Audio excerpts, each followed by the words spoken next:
நிமிஷம் கண்ணை மூடி நம்ம சொல்கிற விஷயத்தை மட்டும் உருவகப்படுத்திக்குங்க போதும் நண்பர்களே, வேறு எதுவும் செய்ய வேண்டாம்.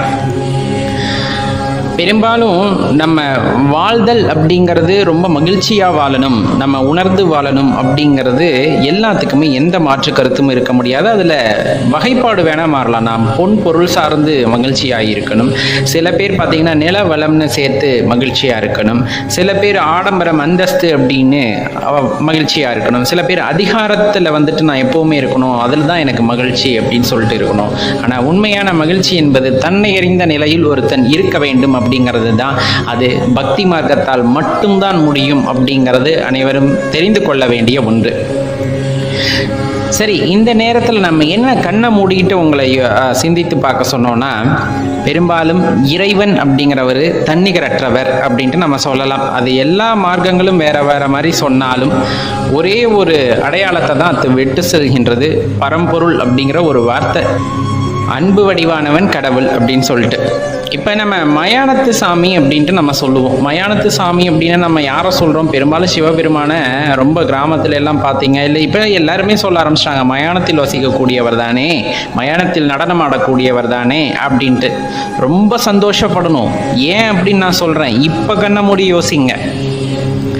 வாழும் போது நமக்கு அருள் புரிவதற்கு பல பேர் இருக்கின்றார்கள், வாழும் போது நமக்கு உதவி செய்வதற்கு பல பேர் இருக்கின்றார்கள், வாழும் போது நம்மை உணர்த்த செய்வதற்கும் பல பேர் இருக்கின்றார்கள். பல மார்க்கங்களிலும் அது சொல்லப்பட்டு விடுகின்றது, இல்லை என்று யாராலும் சொல்ல முடியாது. ஆன்மா அப்படிங்கிற ஒரு விஷயத்தை பற்றி நம்ம ரொம்ப உயரிய வகையில் வந்துட்டு நம்ம சொல்லுவோம். அந்த ஆன்மாவுக்கு ஈடு இணையே இல்லை, ரொம்ப பரிசுத்தமானது அந்த ஆன்மா. நம்ம எந்த தவறு வேணாலும் செய்யலாம், ஆனால் அந்த ஆன்மா வந்துட்டு எப்பவுமே அழுக்காகாது, நல்லா தெரிஞ்சுக்குங்க. நம்மளோட தவறுகளால் அது ரொம்ப வருந்தி இருக்குமே தவிர அது என்னைக்கும் தவறு செய்யாது. அவ்வளோ புனிதமானது ஆத்மா அப்படிங்கிற ஒரு விஷயம். சரி, இப்போ என்ன ஆகுது, நம்ம வாழும் காலமெல்லாம் ஒரு ஆட்டம் போட்டு ஆடி அடங்கி மரண திருவாயில் மரணமும் நமக்கு நிகழ்ந்து விடுகின்றது. இப்போ மரணம் நிகழ்கிற வரலும் பார்த்தீங்கன்னா நீங்கள் எந்த கடவுளை வேணாலும் நம்ம கூப்பிடலாம், சரிங்களா?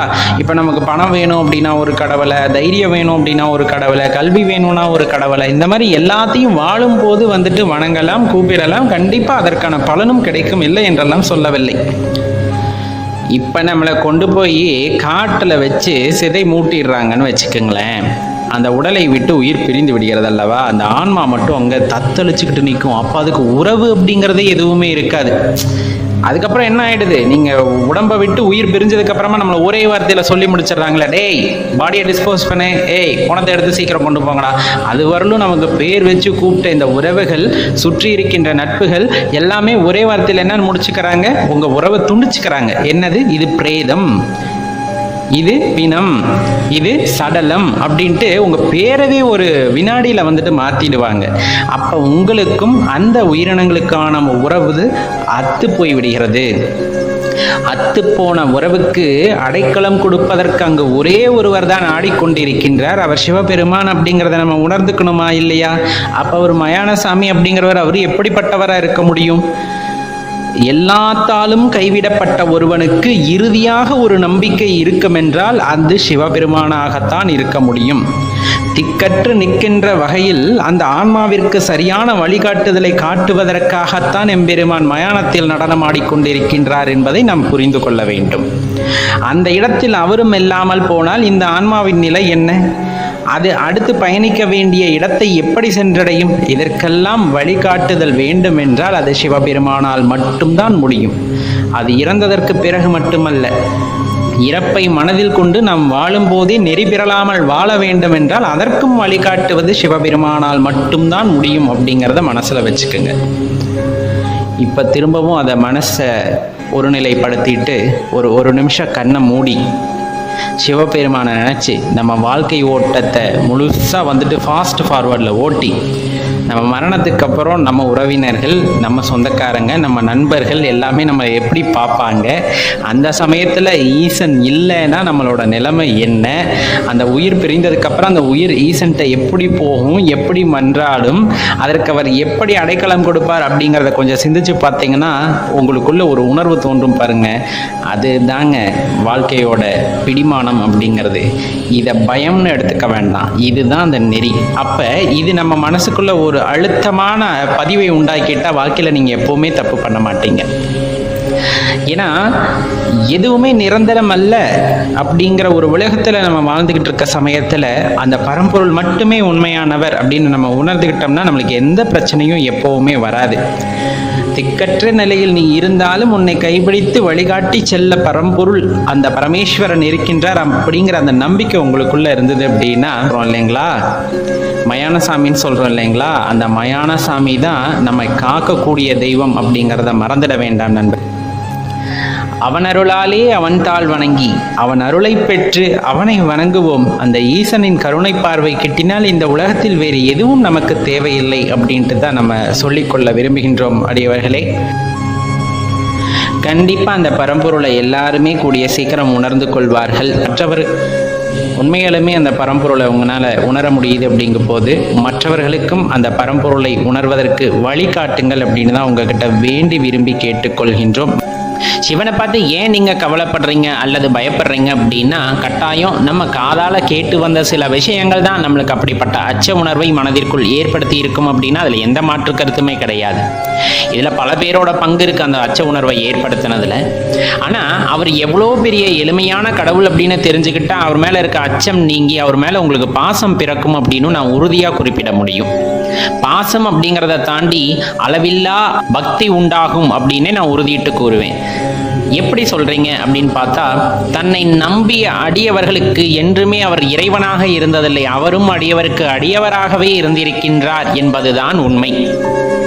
தன்னை நண்பனாக நினைத்து பாவிக்கும் ஒருவருக்கு நண்பனாகவே காட்சி தருவார். சுந்தரமூர்த்தி நாயனாரை விட அதுக்கு சிறந்த உதாரணம் வேற யாரையும் சொல்ல முடியாது.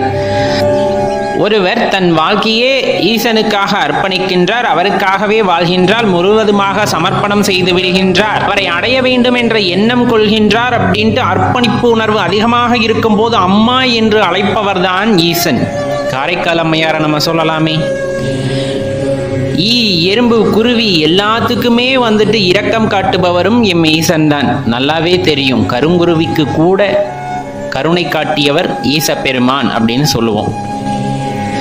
உலகில் சின்ன சின்ன நாடகங்கள் நடக்கும் போது அந்த நாடகத்தில் முக்கியமான பாத்திரங்களை ஏற்று உலகத்தில் தர்மம் எதுவென்று அனைவருக்கும் காட்டியவர் ஈச பெருமான். அதுவும் எல்லாத்துக்குமே தெரிஞ்ச ஒண்ணுதான். திருவிளையாடல்கள் எல்லாமே அவரால் நிகழ்த்தப்பட்ட ஒன்றுதான். அதே போல ஒரு பாட்டி கிட்ட விட்டு வாங்கி சாப்பிடணுங்கிறதுக்காக மண் சுமந்து பிரம்படி பட்டவனும் நமது ஈச பெருமான் தான். இது மாதிரி பல மேற்கோள்களை நம்ம காட்டிக்கிட்டு போயிட்டே இருக்க முடியும். யாருக்குமே அவரோட கருணை கிடைக்காம போனதில்லை. முழுசா நம்பினா அறகுறையா அவர்கிட்ட போய் தயவு செஞ்சு நிக்காதீங்க. அதாவது இது எனக்கு நடக்குமா நடக்காதா அப்படின்ட்டுலாம் போய் நிக்காதீங்க. ஈசனோட பேசுறதுக்கு மொழி தேவையில்லை. ரொம்ப முக்கியமா சொல்ல வேண்டியது அதுதான். நீங்க தமிழ்ல பேசணும், சமஸ்கிருதத்துல பேசணும், தெலுங்குல பேசணும், மலையாளத்துல பேசணும், இன்னும் என்னென்ன மொழிகள் இருக்கோ இதுல தான் பேசணும் அப்படிங்கறதெல்லாம் ஒண்ணுமே கட்டுப்பாடே கிடையாது ஈசனுக்கு. ஈசன் உலகத்தை படைத்த போதே அதில் உள்ள மொழிகளையும் அவர்தான் படைத்தார். கண்டிப்பா அவருக்கு எல்லா மொழியும் தெரியும். உங்களுக்கு எந்த மொழியில் அவரை வழிபடணும்னு நினைக்கிறீங்களோ அந்த மொழியில் வழிபட்டீங்கன்னா அவர் கண்டிப்பாக புரிஞ்சுப்பார். உங்களுக்கு தேவையானதை அவரே செஞ்சு கொடுப்பார். உங்களால் வழிபடக்கூட முடியல, மனசால நான் நினச்சிக்கிறேன், சைகையில் தான் அவர்கிட்ட பேசுகிறேன்னா அதையுமே அவர் புரிஞ்சுப்பார். ஏன்னா எல்லாமே அவர் படைச்சது. அப்போ எல்லாத்துக்கும் அர்த்தம் அவருக்கு ரொம்ப தெளிவாக புரியும். அப்படிங்கும்போது மொழி ஒரு தடையல்ல ஈசனை வணங்குவதற்கு. மனதை ஒருநிலைப்படுத்தி உண்மையான பக்தியை வெளிப்படுத்தி உங்கள் மனதினுள் இருக்கின்ற ஈசனை தரிசித்து அவரிடம் நீங்கள் விண்ணப்பம் செய்தாலே போதுமானது. இதற்காக நாம் கோயிலுக்கு கூட போகணும்னு நான் சொல்ல மாட்டேன். இல்லை நான் கோயிலுக்கு போய் தான் சிவபெருமானை பார்ப்பேன், எனக்கு அப்போதான் அந்த திருமேனியை பார்க்கும் போது தான் எனக்குள்ள அந்த சிவனை பார்த்த உள்ளுணர்வே ஏற்படும் அப்படின்னா அது ஒரு சிலருக்கு கண்டிப்பாக இருக்கும். கட்டாயம் அதில் எந்த தவறுமே இல்லை. போய் அந்த இடத்துல நின்றுக்கிட்டு பார்க்கும்போதே சில பேத்துக்கு கண்ணீர் கொட கொட கொட கொடன்னு கொட்டும். அப்படி கொட்டுது அப்படிங்கும் போது அவங்க முழுமையா தன்னை அர்ப்பணிச்சிருக்காங்கன்னு அர்த்தம். அந்த ஈசனுக்கு தன்னையே அர்ப்பணித்து விட்டார்கள் என்று அர்த்தம். அப்படி இருக்கும்போது அவர்களுக்கு எந்த துன்பமும் வருவதற்கு ஈசன் விடமாட்டார். இல்லை சில பேர்த்துக்கு நான் கோயிலுக்கு போகணுன்னு அவசியம் இல்லை சார், தியானம் பண்ணணும்னு அவசியம் இல்லை சார், நான் செய்கிற தொழிலை உண்மையாக செஞ்சாலே ஈஸ்வரன் எனக்கு கருணை காட்டுவார்ன்ற நம்பிக்கை எனக்கு. ஆமாம், உண்மையிலுமே அதுதான். உங்கள் கர்மாவை நீங்கள் சரியாக செய்யும் போது அதிலும் ஈசன் மகிழ்ச்சி அடைவார். உங்களுக்கு வேண்டுவனவற்றை நீங்கள் வேண்டாமையே உங்களுக்கு தந்தருள்வார் அப்படிங்கிறதையும் மனசில் நினச்சிக்குங்க. அதே போல் துன்பம் வருது, உங்களுக்கான சோதனை காலகட்டத்தில் நீங்கள் இருக்கீங்க அப்படிங்கும் போது எந்த ஒரு நொடியில் நீ ஈசனின் நாமத்தை உச்சரிக்கிறாயோ அந்த நொடியே உங்களுக்கான அந்த சோதனைகள் எல்லாம் விலகிவிடும். உங்களுக்கு வந்த எந்த ஆபத்தாக இருந்தாலும் அது அதோடு நின்று அதன் பின் அதை ஈசன் எதிர்கொண்டு விடுவார். இது முழுசா நீங்க முதல்ல நம்பிக்கை வச்சு அவரோட நாமத்தை தொடர்ந்து சொல்றது மூலமா இத்தனை நன்மைகளும் நடைபெறும் அப்படிங்கிறதுல மனசுல வச்சுக்குங்க. ஈசனை எளிதாக அடைவதற்கும் காண்பதற்கும் ஒரே ஒரு வழி, நீங்கள் ஈசனை சென்று வழிபட வேண்டும் என்று இல்லை. ஈசனை வழிபடும் அடியார்களை நீங்கள் வழிபட்டாலே போதுமானது, அவர்களுக்கு பணிவடைகள் செய்தாலே போதுமானது, அவர்களுக்குரிய மரியாதையை வழங்கினாலே போதுமானது அப்படின்ட்டு தான் குறிப்பிடுறாங்க. ஏன்னா அடியார்களுக்கெல்லாம் அடியார் எம்பெருமான் ஈசன். அப்படி இருக்கும்போது நீங்க அடியவர்களுக்கு செய்கின்ற சேவையானது அந்த ஈசனுக்கே செய்கின்ற சேவை அப்படின்னே கூறப்படுது. அதே போல சிவனோட வழிபாட்டுல குரு பக்தி இல்லாம நீங்க ஒரு பக்தியை செலுத்துறீங்க அப்படின்னா அது முழுமை பெறாது அப்படின்னே குறிப்பிடுறாங்க. குருவோட கருணை கட்டாயம் தேவைப்படும் சிவபக்திக்கு. எந்த நேரத்திலும் அவரை நினைத்து நீங்கள் பயம் கொள்ள தேவையில்லை. ஒரே ஒரு விஷயத்தை தான் நம்ம சொல்லுவோம், என்னன்னா எப்பவுமே நம்மளுக்கும் ஈசனுக்குமான உறவு அப்பா பிள்ளை போன்றது. அப்பா சில நேரத்தில் நம்ம அடிப்பார், அதுக்காக நம்ம மேலே கோபமாக இருக்காரு அப்படின்ட்டுலாம் அந்த அர்த்தம் கிடையாது. நம்ம வழி தவறி போகும்போது நம்ம அடிக்கத்தான் செய்வார். அதே நீங்கள் நல்லது செஞ்சீங்க அப்படின்னா உங்களுக்கு தேவையான எல்லாத்தையுமே அவர் செஞ்சு தருவார். உங்களுக்கு சரியான வழிகாட்டுதலை காட்ட வேண்டியது தான் ஒரு அப்பாவோட கடமை. அதைத்தான் ஈசப்பெருமான் செய்து வருகின்றார். ஒரு சில நேரங்களில் சோதனைகள் வரும்போது அது உங்களுக்கான தண்டனையாக எடுத்துக்கொள்ளாதீர்கள். உங்களை வழி நடத்துவதற்காக ஈசன் காட்டுகின்ற வழியாக நினைத்து கொள்ளுங்கள். அதிலிருந்து மீண்டு வந்தீங்க அப்படின்னாலே கட்டாயம் உங்களுக்கான வாழ்க்கை ரொம்பவே பிரகாசமாக இருக்கும். அவரை மனசால தியானம் செஞ்சு அவரை மனசால ஏற்றுக்கிட்டவங்களுக்கு என்னைக்குமே வாழ்க்கையில் துன்பம் அப்படிங்கிறது நெருங்கவே நெருங்காது. அதை அனுபவபூர்வமாக உணர்ந்தவங்களுக்கு நல்லாவே தெரியும். இன்னுமே நம்ம சொல்றது என்னன்னா, அடியவர்களாகிய தாங்கள் அல்லது சிவபக்தர்களாகிய தாங்கள் செய்ய வேண்டிய ஒரே ஒரு கடமை ஈசன் உங்களுக்கு கொடுக்கப்பட்டது என்னன்னா, முடியாத ஏழைகள் உங்கள் கண் முன்னால் இருக்கிறார்கள் என்றால் அவர்களின் பசியை ஆற்றுங்கள். அவர்கள் மூலமாக ஈஸ்வரன் உங்களுக்கு காட்சி தருவார். தன்னால் இயலவில்லை என்று ஒருவர் கூறுகின்றார் என்றால் அது உங்களால் இயலும். அதற்காகத்தான் அவ்விடத்தில் உங்களை ஈசன் கொண்டு சேர்த்திருக்கிறார் அப்படிங்கிறத புரிஞ்சுக்கிட்டு அவங்களுக்கான சேவையை செய்யற இடத்துலையும் நீங்க ஈஸ்வரனை காண முடியும். இன்னும் உங்ககிட்ட ஒரே ஒரு வேண்டுகோளை நான் வச்சுக்கிறேன், என்னன்னா முடிஞ்ச அளவுக்கு அன்னதானம் அல்லது கோயில் கட்டுறது இந்த மாதிரி சேவைகள் செய்யறது எல்லாமே ரொம்ப சிறப்பானதாக இருந்தாலும் அதே சமயத்துல முடிஞ்சா ருத்ராட்ச தானம் பண்ணி பழகுங்க. அது நாம் 7 ஜென்மங்களிலும் செய்த அனைத்து கர்மாக்களையும் தீர்க்கின்ற வகையில் அமையும் அப்படின்ட்டு குறிப்பிடப்படுது. அதனால முடிஞ்ச அளவுக்கு உங்க வாழ்க்கையில யாருக்காச்சும் ஒருத்தருக்காச்சும் ருத்ராட்ச தானம் செய்யுங்க. உங்க வாழ்க்கை மிகவும் சீரும் சிறப்புமாக இருக்கும் அப்படின்னே நம்ம சொல்லிக்கலாம். இன்னும் கோயிலுக்கு போறீங்களா, சிவபெருமான மனதான தியானம் செஞ்சு அவரை வழிபாடு செய்யறதோட நிறுத்திக்காம உங்களோட நான் என்ற அகந்தை அழியும் போது உங்களது வாயிலிருந்து பிறக்குமே ஒரு ஓசை, ஓம் நம சிவாய அப்படிங்கிற அந்த சத்தமானது மிகவும் சப்தமாக எழும்பும். தன்னையே மறந்து தன்னை சுற்றியிருப்பவர்கள் யார் என்பதை மறந்து அந்த ஒளியானது ஒலிக்கும் போது அதன் அதிர்வுகள் மற்றவர்களை தாக்கும் பொழுது இருக்கின்ற உணர்வு இருக்கிறதே, அடடா சொல்லவே முடியாது, புல்லரித்து விடும் அந்த ஓசையை நாம் கேட்கையிலே.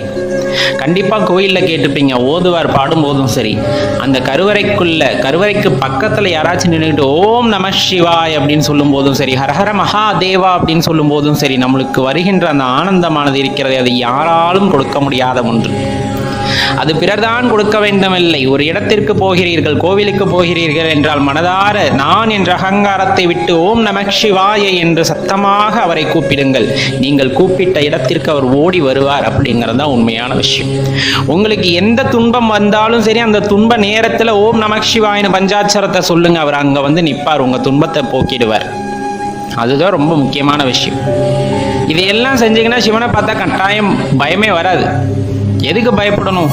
நம்ம ஏதாச்சும் தப்பு செஞ்சா தானே பயப்படணும்.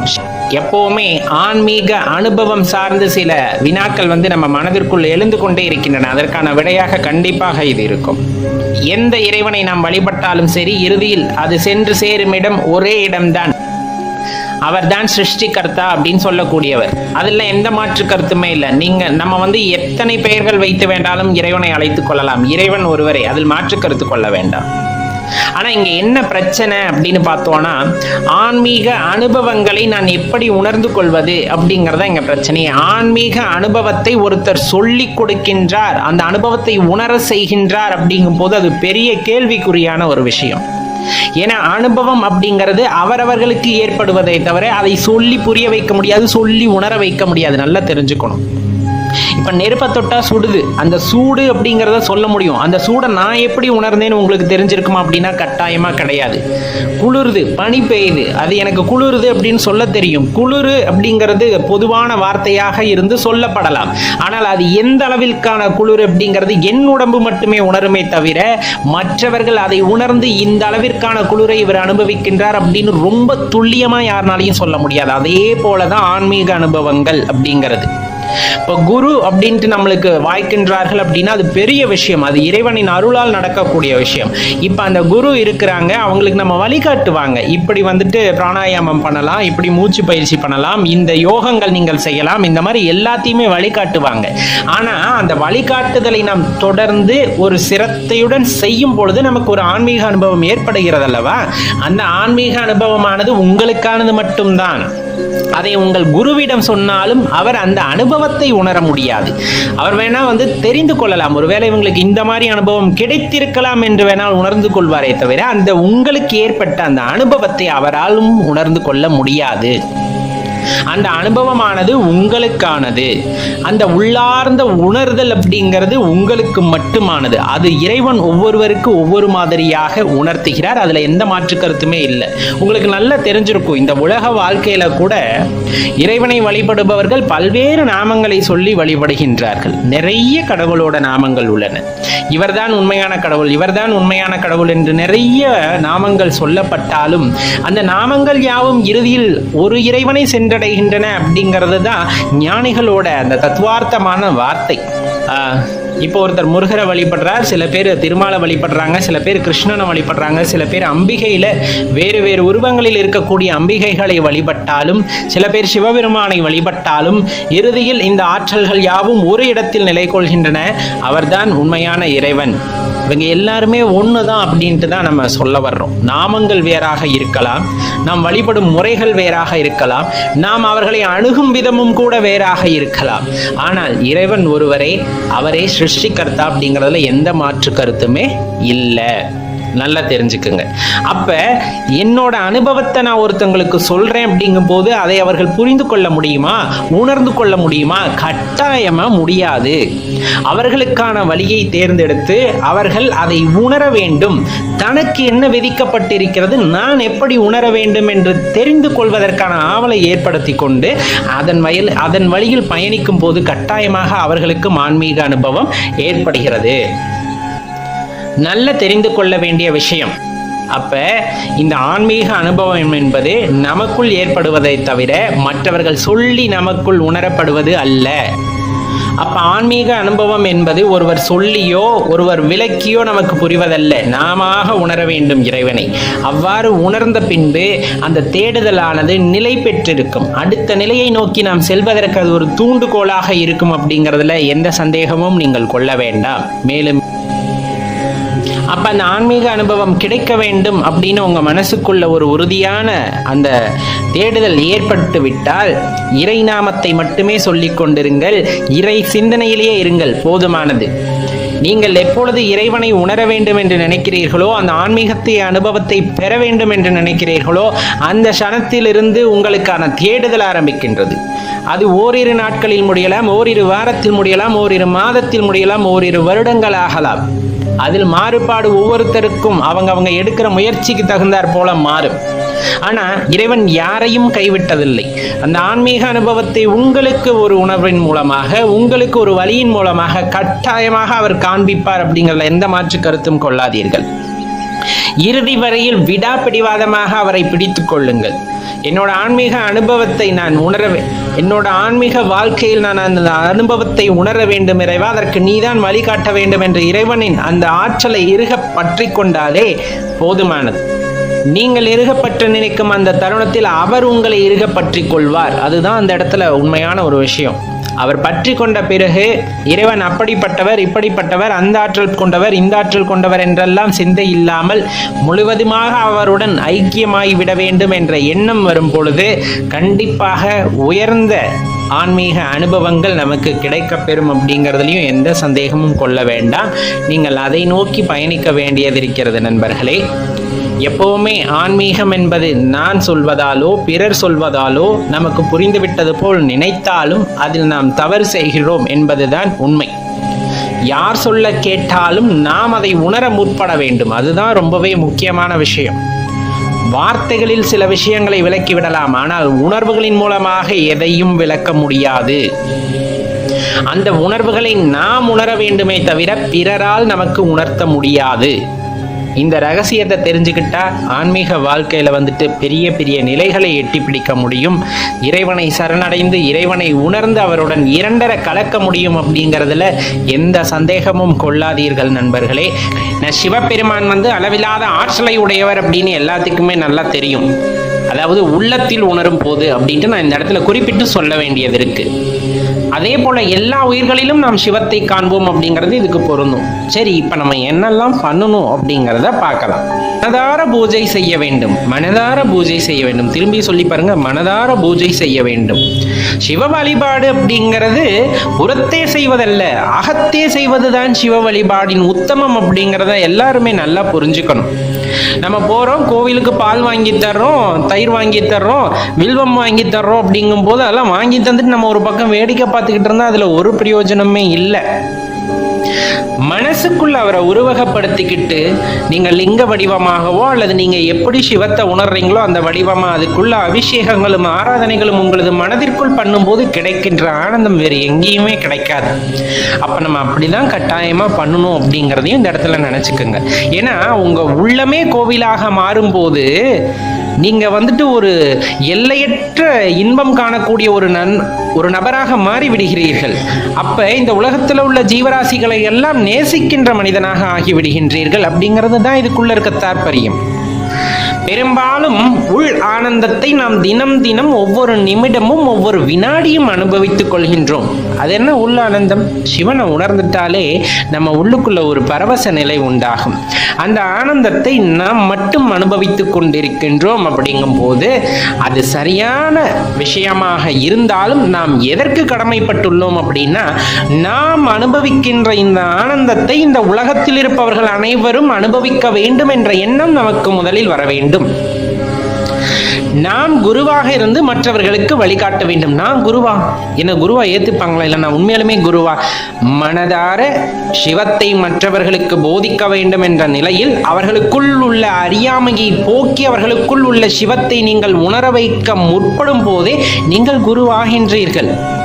அப்ப கண்டிப்பா ஒரு நல்ல குரு என்னதான் செய்வாங்கன்னா, தன்னை தேடி வருபவர்களுக்கும் தன்னை நாடி வருபவர்களுக்கும் அறியாமையால் துவண்டு கிடப்பவர்களுக்கும் முன் சென்று அந்த அறியாமையை போக்கக்கூடியவர்களாக இருப்பார்கள்.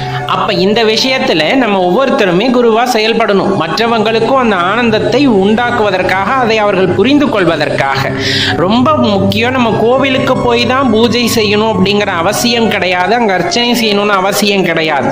தினம் தினம் காலையில நம்ம எந்திரிக்கிறோமா, எந்திரிச்சதுமே சிவாய நம்ம அப்படின்னு மனசார உணர்ந்து சொல்ற அந்த ஒரு வார்த்தை நமக்குள்ள இருக்க எல்லா அகங்காரத்தையும் போக்கிவிடும், நமக்குள்ள இருக்கின்ற பக்தியை மேம்படுத்தும் அப்படிங்கிறது எல்லாத்துக்குமே தெரிஞ்சதை தான். அதை நம்ம தொடர்ந்து செய்யணும். முடிஞ்ச அளவுக்கு நம்மளுக்கு சுத்தி இருக்கவங்களுக்கும் அந்த சிவாய நமங்கிற மந்திரத்தை உள்ளுக்குள்ளேயே சொல்ல கத்துக் கொடுக்கணும். யாவர்க்குமாம் ஒரு பச்சிலை சொல்லப்பட்டிருக்கு இல்லையா? அப்ப சிவன் கோயிலுக்கு போனோம்னா குறைந்தபட்சம் நம்ம என்ன வாங்கிட்டு போகலாம்? வில்வம் வாங்கிட்டு போகலாம், தண்ணீர் வாங்கிட்டு போகலாம். உங்களால வாங்க முடியலன்னா வில்வ மரத்துல இருந்து பறிச்சுட்டு போகலாம். அது கூட முடியாம கண்டிப்பா இந்த இறைவன் யாரையும் படைத்திருக்க மாட்டார். கண்டிப்பா அதை கொண்டு போய் அங்க அர்ச்சனைக்கு கொடுக்கும் போதோ அபிஷேகம் பண்ணும் போதோ நம்ம மனசு இருக்கும் பாருங்க, நம்ம கொடுக்குற அந்த பூ அந்த இறைவனோட பாதத்துக்கு போயிட்டா போதும், தலைக்கு போகணும்னு அவசியம் இல்லை. அந்த கருவறைக்குள்ள போயிடுச்சுனாலே நமக்குள்ள வர்ற சந்தோஷத்தை வேற யார்கிட்டையுமே சொல்ல முடியாது. நம்ம ரொம்ப முக்கியமா கடமைப்பட்டுள்ள ஒரு விஷயம் என்னன்னா, சிவனை பத்தி இருக்கக்கூடிய சில குழப்பங்களை தீர்க்க வேண்டியது நம் பொறுப்பு அப்படிங்கிறத நல்லா தெரிஞ்சுக்குங்க. சிவன் மீது உள்ள சில மாய பிம்பத்தை இந்த மக்களுக்குள் இருக்கின்ற இருக்கின்ற மாய பிம்பத்தை போக்குவதும் நமது அடிப்படை கடமையாம். ஆம், என்ன அப்படி ஒரு குழப்பம் அவங்களுக்கு இருந்திருக்க போகுது அப்படின்னு நீங்க கேட்கலாம். ஆனா மற்றவர்கள் அறியாமையில் இருக்கிறார்களே, அதை போக்க வேண்டிய கடமை யாருடையது? நம்மளதல்லவா? என்ன மாதிரியான அறியாமைகள் எல்லாம் இருக்கிறார்கள். நான் சொல்வது உங்களுக்கு வேடிக்கையா கூட இருக்கும். இப்படியெல்லாம் இருக்காங்களா? நான் அனுபவப்பட்டேன், ஒரு வாரத்துக்கு முன்னாடி கூட அனுபவப்பட்டேன். இன்னுமே மக்கள் மனசுல சிவனோட அந்த பிரசாதம், அது கோடி கோடியா கொடுத்தாலும் கிடைக்காத அந்த விபூதியை வீட்டுக்கு எடுத்து செல்ல வேண்டாம் அப்படிங்கிறாங்க. ஆனா அது எவ்வளவோ பெரிய பிரசாதம் அல்லவா? அது கிடைக்குமா? முதலில் அதை அப்படியே போட்டுட்டு வர்றாங்க இல்லைங்களா? அதை பத்தின விழிப்புணர்வு நாம் ஏற்படுத்த வேண்டியது நமது கடமை. எல்லா உயிருக்குள்ளும் உறைந்திருப்பதும் அந்த ஈசன் தான் அப்படிங்கிறத எல்லாத்துக்கும் தெரிய வைக்கணும் இல்லைங்களா? அதுக்கு நம்ம ரொம்பவே கடமைப்பட்டிருக்கோம் இந்த இடத்துல. அதே போல நமக்குள்ள அடிப்படை கடமையாதெனில் மற்றவர்களை சிரிக்க வைத்து அதன் மூலமாக நாம் சிவனை காண வேண்டும் அப்படிங்கிறதா நமக்குள்ள இருக்க தத்துவம். கண்டிப்பா எல்லாருமே இதை உணர்ந்தவங்க தான். நம்மை சுற்றி யாருமே சோகமா இருக்கக்கூடாது. அவங்கள எப்பவுமே ஆனந்தமா வச்சுக்கிட்டு இருக்கணும். அப்படி ஆனந்தமா நம்ம வச்சுக்கிட்டோம்னாலே சிவனோட அருள்பாக்கியம் நமக்கு கிடைத்து விட்டது அப்படிங்கிறது தான் அந்த இடத்துல நம்ம உணர வேண்டியதா இருக்கும். பிரபஞ்சம் அப்படிங்கிறதுக்குள்ள வியாபித்திருக்கின்ற அந்த அளவற்ற ஆற்றலை நம்முள் நாம் காண வேண்டும். அதை பிறருக்கும் உபதேசிக்க வேண்டும் அப்படிங்கிறத இந்த நேரத்தில் நம்ம தெரிஞ்சுக்கணும். ரொம்ப முக்கியம். அடியவர்களுக்கும் அடியவர் நாம், சிவனோட அடியவருக்கும் அடியவர் நாம். எப்ப அந்த அடியவர்களுக்கும் நாம் உதவி செய்கின்றோமோ, அவர்களுக்கு சேவை செய்கின்றோமோ, அப்பொழுதே நாம் சிவனின் அருளை பெற்று விடுகிறோம் அப்படிங்கிறத நம்ம புரிஞ்சுக்கணும். சிவனின் அடியவர்களுக்கும் சரி, இந்த உலகத்தில் இல்லாதப்பட்டவர்களுக்கும் சரி, நாம் ஒரு தொண்டு செய்கின்றோம் என்றால் அது அந்த சிவனுக்கே செய்த தொண்டாகத்தான் கட்டாயம் இருக்கும்.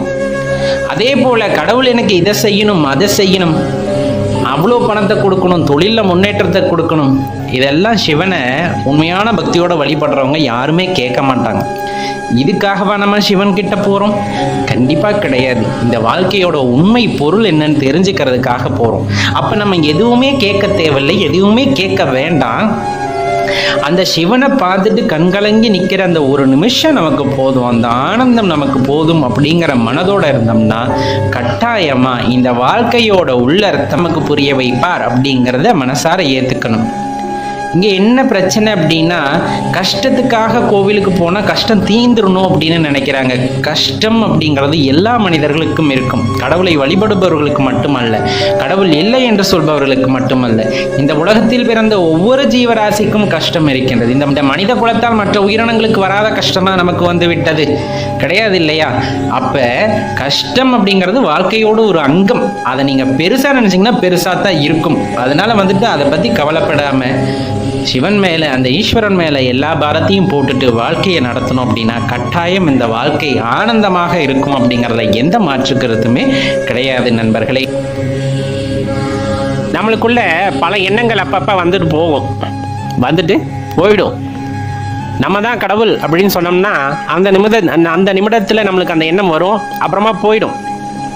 நம்ம நல்லவங்க அப்படின்னு சொன்னோன்னா, ஆமாம் நான் நல்லவன் அப்படிங்கிற அந்த நிமிடத்தில் தோணும், அப்புறமா போயிடும். இந்த நிகழ்காலத்தில் வாழணும் அப்படின்னு சொன்னோம்னாலும் அப்படித்தான். அந்த எண்ணமானது வரும், கொஞ்சம் முயற்சி பண்ணுவோம், அந்த எண்ணமானது அப்படியே போயிடும். இதெல்லாம் ஏன் அப்படின்னா மாயை அப்படிங்கிற ஒரு விஷயத்தை வச்சு சொல்லுவாங்க. நம்ம தான் கடவுள்னு சொல்கிறாங்க, நமக்குள்ள அந்த கடவுள் தன்மை இருக்குது அப்படின்னு சொல்கிறாங்க. நம்மளால் அதை வேறுபடுத்தி பார்க்க முடியல அப்படின்னா மாயைக்கு ஆட்பட்டு இருக்கின்றோம் அப்படின்னு சொல்கிறது. மாயைன்னு என்ன? எல்லாம் பொய் அப்படிங்கிறது. எல்லாம் பொய்யா இருந்தால் நான் எப்படி பேச முடியும், நீங்கள் எப்படி கேட்க முடியும்? இந்த மாதிரி நிறைய விஷயங்கள் இருக்குல்லவா? இது எப்படி நான் உணர்ந்துக்க முடியும்? நான் பார்க்கறது பொய், நான் கேட்கறது பொய் இப்படின்னு நான் எப்படி உணர்ந்து கொள்ள முடியும்? ஒரு சின்னதாக ஒரு முயற்சி பண்ணி பார்க்குறீங்களா? விளக்கு ஏற்றிருப்போம், பூஜை அறையில் நீங்கள் ஒரே ஒரு விளக்கு ஏற்றிக்குங்க. 2 கண்ணையும் முழிச்சு நல்லா பாருங்கள், ஒரு விளக்கு தான் அங்கே எரியும். கொஞ்சமாக கண்ணை சுருக்கி அதே விளக்கை உத்து பாருங்க, ஒன்று தான் எரியும். இன்னும் கொஞ்சம் சுருக்கி நல்லா உத்து பாருங்க, 2ஆக மாறும். உண்மையா அங்கே 2 விளக்கா எரியுது? எரிவது ஒரு விளக்குத்தான். உன் பார்வைக்கு அது 2ஆக பிளவுபடுகிறது. அப்போ அந்த இடத்துல உண்மைத்தன்மை என்ன அப்படிங்கிறத எப்படி நீங்கள் கண்டுபிடிக்க முடியும்? அப்போ நீங்கள் பார்த்தது உண்மையா? அப்போ நம்ம பார்க்குறதெல்லாம் உண்மைன்னு நினச்சா அப்போ அந்த இடத்துல 2 விளக்கு எரியணும் இல்லையா? நீங்கள் இந்த பயிற்சியை மேற்கொண்டீங்கன்னா கண்டிப்பாக உங்களுக்கு தெரியும். அந்த இடத்துல நம்ம பார்வைக்கு 2 விளக்குகள் எரிவது போல் தெரிகிறது அப்படின்னா அப்போ அந்த இடத்துல 2 விளக்கு இருந்திருக்கணும். இல்லையே, ஒரு விளக்கு தானே இருக்கு. அது ரொம்ப எளிய ஒரு விளக்கம் இதற்கு. அப்போ நம் பார்வைகளிலும் மாயை இருக்கிறது அப்படிங்கிறத புரிந்து கொள்ளுங்கள். அதெல்லாம் நம்மளை உணர்வதற்கு தடுக்கிறது. நம்மளும் இருக்கின்ற அந்த இறைவனை உணர்வதற்கு தடுப்பது அப்படிங்கிறது அந்த மாயை தான். இல்லை, அப்படிலாம் கிடையாது. எனக்குலாம் இறைவனோட சக்தியெல்லாம் இருக்காது. எனக்குள்ள அந்த ஆற்றல்லாம் எங்கே போய் இருக்க போகுது? நான்லாம் இவ்வளோ தவறான செயல்களை செய்கின்றேன், இவ்வளவு வீரியத்தை இழந்து விட்டேன். இந்த மாதிரி நிறைய விஷயத்த நம்ம யோசிக்க அந்த மாயையானது மேலடிக்கிறது. நம்மளும் இருக்கின்ற ஆற்றலை உணர்வதற்கு அது தடை போடுகிறது. அவ்வளோதான். ஆனால் அதையெல்லாம் மீறி ஒருத்தர் பயணிக்கும் போது தான் அந்த இலக்கு அவங்களால எளிதில் எட்டி அடைய முடிகிறது. நம்மளுக்கு ஒரு தெளிவு வேணும் அப்படின்னம்னா நம்ம என்ன பண்ணுவோம் அப்படின்னா, குருவை நாடி செல்வோம். குரு வழிகாட்டுவாங்க. இப்படியெல்லாம் பண்ணணும், இந்த மாதிரி சாதகம் பண்ணணும், இந்த மாதிரி மந்திர உபதேசங்கள் கொடுத்துட்டு இதெல்லாம் நீங்கள் சொல்லணும், இப்படி தியானம் பண்ண முயற்சி பண்ணுங்க, இந்த மாதிரி நிறைய விஷயங்களை சொல்லுவாங்க. சொன்னதுமே உங்களுக்கு பலித்தமாயிடுமா அப்படிங்கிற அந்த கேள்வியே நம்ம மனசுக்குள்ளே வந்துடும். இப்போ நம்ம கேட்டுட்டோம், நமக்கு இது பிடிபட்டு விடுமா அப்படிங்கிற அந்த ஒரு எண்ணமானது மனதுக்குள் வந்து விட்டாலே முடிஞ்சு போச்சு. எப்போவுமே இறைவனை சரணடைவது போல் குருவையும் சரணடைந்து விடுங்கள். நிறைய சொல்லுவாங்க, தொடு தீட்சை, ஸ்பரிச தீட்சை, இந்த மாதிரி நயன தீட்சை சொல்லிக்கிட்டே போவாங்க. இதில் எதுவாக இருந்தாலும் குரு பார்த்து உங்களை கண்டு கொண்டு விட்டார் அப்படிங்கும்போது உங்களுக்குள்ள ஒரு தெளிவை ஏற்படுத்துவார். அதுதான் அந்த தீட்சைன்னு சொல்றது. ஏதோ ஒரு விஷயத்தின் மூலமாக உங்களுக்குள்ள ஒரு புரிதலை, தெளிவை உண்டாக்குதல் அப்படின்னு சொல்லக்கூடியது. ஆனால் ஒரு விஷயத்தை இந்த இடத்துல ரொம்ப தெளிவாக தெரிஞ்சுக்குங்க. இப்போ நான் ஒரு விளையாட்டு போட்டியில் கலந்துக்கிறேன். அந்த விளையாட்டு போட்டியில் நான் வெற்றி பெறணும் அப்படிங்கும் போது ஓட்டப்பந்தயம்னு வச்சுக்கோங்களேன். ஒரு 100 மீட்டர் ஓட்டப்பந்தயத்தில் நான் ஓடுறேன், நான் வெற்றி பெறணும். என்னோட இலக்கு அதுதான். இப்போ எனக்கு அதுக்கு எப்படி ஓடுறதுன்னு தெரியல. எனக்கு முறையான பயிற்சியை கொடுப்பதற்கு ஒரு பயிற்சியாளரை நியமிக்கிறாங்க. பயிற்சியாளர் ரொம்பவே திறமைசாலின்னு வச்சுக்கோங்க. கிட்டத்தட்ட ஒலிம்பிக்கில் கோல்டு மெடல் வாங்கினவரை கொண்டாந்து உங்களுக்கு பயிற்சியாளராக வைக்கிறாங்கன்னு வச்சுக்கோங்களேன். அவர் எல்லா வித நுணுக்கங்களையும் சொல்லி கொடுத்து விடுகிறார். உங்களுக்கு சொல்லி கொடுத்து விடுகிறார். இப்போ உங்களை கொண்டு போய் களத்தில் நிறுத்துறாங்க. நீங்கள் அதே போல் கோல்டு மெடல் வாங்கிட முடியுமா? வாங்கிடலாம். எப்போனா நமக்கு நாம் சுய பயிற்சி செய்து கொள்ள வேண்டும். அவர் எல்லா நுணுக்கங்களையும் சொல்லி கொடுத்து விட்டார். ஆனால் அந்த நுணுக்கங்களை எல்லாம் நான் சரியாக பயிற்சி செய்தோமா அப்படிங்கிற விஷயத்துல தான் நம்மளோட வெற்றி அப்படிங்கிறது இருக்கு. இல்லைன்னா எவ்வளவு பெரிய குரு உங்களுக்கு உபதேசம் கொடுத்தாலும் உங்கள் மீது உங்களுக்கு நம்பிக்கை இல்லாத வரை, நீங்கள் சரியான பயிற்சியில் ஈடுபடாத வரை எதுவுமே செய்ய முடியாது. உணவை எடுத்து கொடுப்பார் குரு. உங்க உடலுக்கு ஆற்றல் வரணும் அப்படின்னா நம்ம அதை எடுத்து சாப்பிடணும். அதை வேடிக்கை பார்த்துக்கிட்டே இருந்தால் அப்படியே ஆற்றலானது உங்கள் உடலுக்கு வராது. அப்போ முறையான பயிற்சி அப்படிங்கிறது ஒருத்தர்கிட்ட இல்லை அப்படிங்கும்போது, அர்ப்பணிப்பு உணர்வு ஒருத்தர்கிட்ட இல்லை அப்படிங்கும்போது சுட்டு போட்டாலும் எதுவும் வராது. அப்போ தேவையானது அப்படிங்கிறது அர்ப்பணிப்பு உணர்வு, குருவை சரணடைதல் அப்படின்னு சொல்லக்கூடியது. குரு என்ன சொன்னாலும் அதை கேட்டுக்கொண்டு அது முறையான பயிற்சியை செய்து அதில் எதுவும் சந்தேகங்கள் இருப்பின் அதை தெளிவுபடுத்தி கொள்ள வேண்டியது ஒவ்வொருவரின் கடமையும் கூட. அப்போ ரொம்பவே தெளிந்து கொள்ள வேண்டிய விஷயம், நம்முள் இறைவன் இருக்கின்றார், இறைவனாக நீங்கள் இருக்கிறீர்கள் அப்படிங்கும்போது அதை ஏற்க மறுப்பது மாயை. அதிலிருந்து நீங்கள் விடுபட்டு வர வேண்டும் என்றால் கண்டிப்பாக உங்களுக்கு தேவை விழிப்புணர்வு நிலை அப்படின்னு சொல்லக்கூடியது. என்ன நடக்குது அப்படிங்கிறத கவனிக்கிறது, இந்த நிமிடத்தில் வாழக்கூடிய அந்த ஆற்றலை வளர்த்து கொள்வது, சக உயிரினங்களை மதிப்பது, அன்பை பரப்புவது. இப்போ எல்லாமே சொல்கிறாங்களா, அன்பே கடவுள், அன்பே சிவம். ஏன் சொல்கிறாங்க? அப்போ அன்பு ஒருத்தர்கிட்ட இருக்கும் பொழுது இறைவனாக பார்க்க முடியுமா, இறைவனை உணர முடியுமா? கண்டிப்பாக அந்த ஒரு உணர்வுக்கு இறைவனை நமக்கு அடையாளம் காட்டக்கூடிய தன்மை உண்டு அப்படின்ட்டு குறிப்பிடுறாங்க. சக உயிரினத்தின் மீதும் தன் மீதும் அன்பு காட்ட தெரிந்தவனுக்கு இறைவனை எளிதில் இனம் கண்டு கொள்ளலாம் அப்படின்ட்டு குறிப்பிடுறாங்க. பார்க்கிற உயிரெல்லாம் உங்கள்கிட்ட இருந்து வேறுபடுத்தி பார்க்கக்கூடாது. எந்த ஒரு வினையாற்றினாலும் அது எனக்கு செய்யும் போது நான் எப்படி உணர்வேனோ அதே போல் அந்த உயிரினத்தின் நிலையிலிருந்து நாம் யோசிக்கும் பொழுதுதான் அந்த உண்மையான அன்பு அப்படிங்கிறது வெளிப்படுகிறது. அந்த உண்மையான அன்பு அப்படிங்கிறது வெளிப்படும் போது அதன் வாயிலாக இறைவன் நமக்கு காட்சி அளிக்கின்றார். இந்த அன்பு அப்படிங்கிறது ரொம்ப முக்கியமாக எல்லா இடத்துலையும் குறிப்பிடப்படும். எந்த ஞானிகள் குறிப்பிட்டாலும் அன்பு ரொம்ப முக்கியம் அப்படின்ட்டு குறிப்பிடுவாங்க. அது சொல்லப்போனால் தனியான ஒரு உணர்வு அன்பு அப்படிங்கிறது. அது இயல்பாக எல்லாத்துக்குள்ளேயும் வந்துடுறதில்லை. அதை அனுபவிக்கும் போது அது பெருக்கெடுக்கிறது, அன்பானது பெருக்கெடுக்கிறது. ஒருத்தர் மீது உண்மையான அன்பு வைத்து பார்த்தீர்கள் என்றால் உங்களுக்கு தெரியும். அதுவும் சக ஜீவராசிகள் மீது உண்மையான அன்பை வைத்து விட்டீர்கள் என்றால் உங்களுக்கு நன்றாக தெரியும். அப்படியே அந்த உயிரினத்துடன் இரண்டரை கலந்து விடுவோம். அதுக்கு என்ன நடந்தாலும் நமக்கு தெரியும். அதுக்கு அடுத்து என்ன நடக்க போகுதுன்னு நமக்கு தெரியும். ஏன்னா அந்த உணர்ச்சி ஒத்த நிலை அப்படிங்கிறது அந்த இடத்துல ஏற்பட்டுவிடும். அப்போ அந்த அன்பின் பெருக்கம் அப்படிங்கிறது இறைவனை நம்முள் அடையாளம் காட்டும் அப்படிங்கிறத இந்த இடத்துல தெளிவாக தெரிந்து கொள்ளுங்கள். அதே போல் குருமுகமாக நாம் என்ன பயிற்சியை மேற்கொண்டாலும் நம்மோட ஈடுபாடு அர்ப்பணிப்பு உணர்வு இல்லாமல் எதுவும் சாத்தியமில்லை.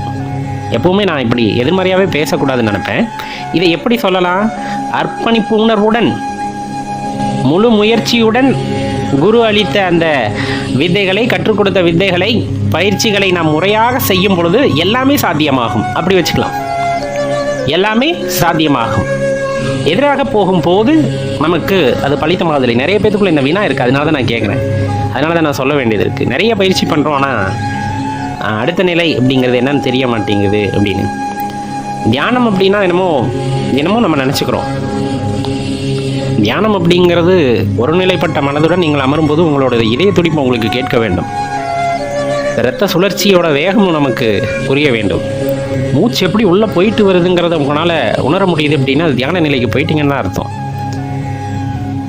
இதுக்காக நமக்கு தெரியாத ஒரு இடத்துக்கு போய் இருளில் இருக்கோம், ஒரு வெளிச்சத்தை பார்க்குறோம், அதெல்லாம் அடுத்து. முதலில் உங்களுக்கு தெரிய வேண்டியது, அமைதியாக அமரும் போது உங்கள் இதய துடிப்பு உங்களுக்கு கேட்க வேண்டும். அப்படி இருக்கும்போதே நீங்கள் ஒரு நிலைக்கு வந்துட்டீங்க அப்படின்னு அர்த்தம். அடுத்தடுத்த நிலை அப்படி அப்படியே படிப்படியாக இறைவன் வழிகாட்டுவார், குரு வழிகாட்டுவார். கவலையப்படாதீங்க. எப்போவுமே சர்வேஸ்வரன் மேலே பாரத்தை போட்டுட்டு நம்ம நல்ல விஷயத்தை செய்வோம், நல்ல விஷயமே நம்மளுக்கு நடக்கட்டும் அப்படின்னு நினைத்து கொண்டால் எல்லாமே சாத்தியம்தான். எல்லாமே சாத்தியம்தான் அப்படிங்கிறத மறுப்பதற்கும் இல்லை, மறப்பதற்கும் இல்லை. ஓம் நம சிவாய.